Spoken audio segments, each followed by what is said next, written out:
গতকাল রাত থেকেই আশঙ্কা করছিলাম এই নির্বাচন হবে একটি পাতানো নির্বাচন।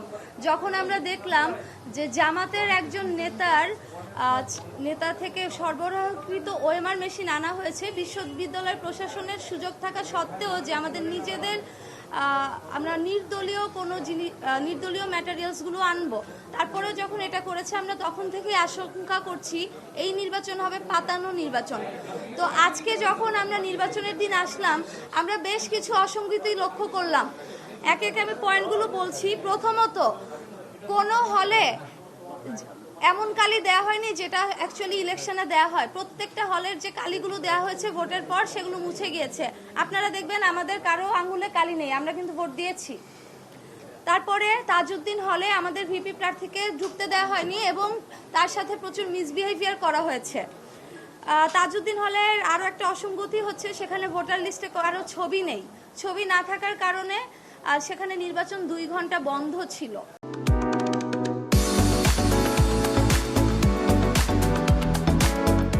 21 নং হলে ছেলেদের মব সৃষ্টি করা হয় এবং মেয়েদের জাহানারা ইমাম হলে একজন স্বতন্ত্র প্রার্থীর গায়ে হাত তোলার অভিযোগ পাওয়া যায়, সেখানেও একটি মব সৃষ্টি করা হয় এবং এই যে অভিযোগটা এসেছে কিন্তু শিবির প্যানেলের বিরুদ্ধে। তারপর শিবিরের যে ক্যান্ডিডেট আছে মেঘলা, তিনি সাংবাদিক পরিচয় দিয়ে সাংবাদিকদের কার্ড নিয়ে সবগুলো হলের একদম রেস্ট্রিক্টেড জোনেও প্রবেশ করছে, যেখানে অন্য কাউকে স্পেশালি আমাদের যে প্যানেল আছে তাদের কাউকে কিন্তু প্রবেশ করতে দেয়া হচ্ছে না। নেত্রী মেঘলাকে বাধা দেওয়া হয়নি। এক্ষেত্রে প্রশাসন নিরপেক্ষতা হারিয়েছে। অভিযোগ এসেছে যে মেঘলার কারচুপির কারণে একটি হলে ভোট গ্রহণ বন্ধ হয়েছে। ডেইলি সমকালে এই নিউজ এসেছে। অন্য এই কমপ্লেন করেছে কিন্তু প্রশাসন কোনো ব্যবস্থা নেয়নি। তারপরে আপনারা জানেন যে কারণে জামাত সরবরাহকৃত ওএমআর মেশিন চাইনি সাধারণ শিক্ষার্থীরা এবং আমরা সবাই মিলে প্রশ্ন তুলেছিলাম এটা বন্ধ করতে হবে এবং প্রশাসন বন্ধ করেছিল। সেই একই জামাত নেতার ব্যালট দিয়ে নির্বাচন কিন্তু গ্রহণ করা হচ্ছে। সব হলে আমাদের যে পোলিং এজেন্ট আছে তাদেরকে থাকতে দেওয়া হয়নি, কিন্তু আমরা দেখেছি সকাল 8টা থেকে শিবিরের যে পোলিং এজেন্ট আছে তাদেরকে কিন্তু নির্বিঘ্নে প্রবেশ করতে দেওয়া হয়েছে। শিবিরের ভিপি প্রার্থী বলেছে ইউনিভার্সিটি কেন 10% এক্সট্রা ব্যালট পেপার ছেপেছে।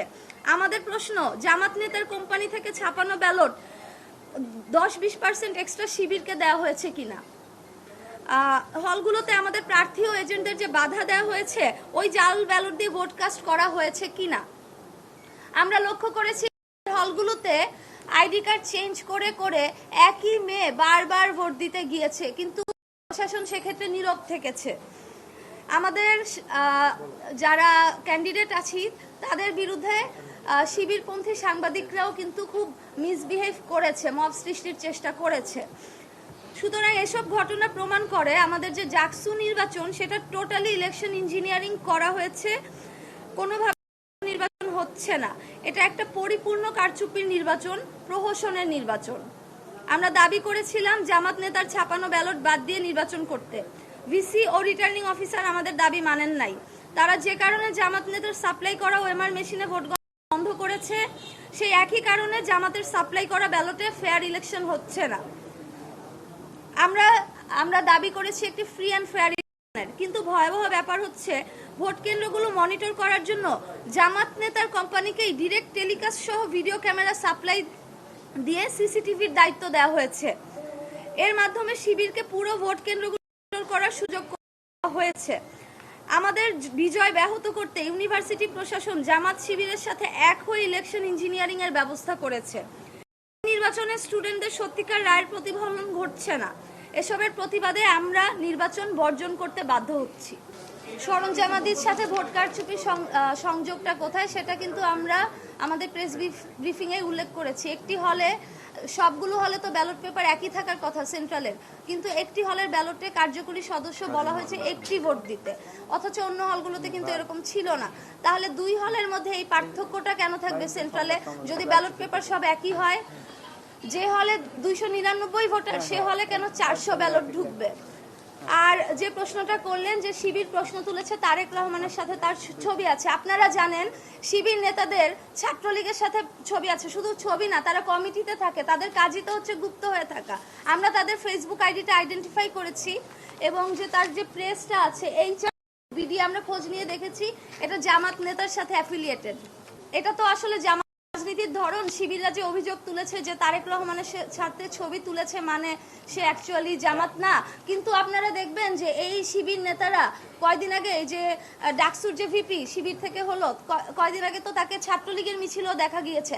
আমার প্রশ্ন, তারা দাবি করছে না কেন যে তারা হচ্ছে ছাত্রলীগ? আমরা দেখেছি যে ফজিলাতুন্নেসা হলের ফ্লোরের মধ্যে ব্যালটগুলো পড়েছিল, শুধু ফজিলাতুন্নেসা হলে না, অনেকগুলো হল থেকে এরকম আমাদের পোলিং এজেন্টরা রিপোর্ট করেছে যে হলের ফ্লোরের মধ্যে ব্যালটগুলো পড়ে আছে। শিবিরের যে পোলিং এজেন্টরা আছে তারা কিভাবে 1 ঘন্টা আগেই ভোট কেন্দ্রে ঢোকার সুযোগ পায়? আমাদের যে পোলিং এজেন্টরা আছে সব পোলিং এজেন্টরা পৌঁছানোর আগেই অনেক হলে ভোট গ্রহণ শুরু হয়ে গিয়েছে। এটা তো স্পষ্ট যে এখানে কারচুপি করা হয়েছে। একটা নির্বাচনী আচরণবিধি এরকম হতে পারে না।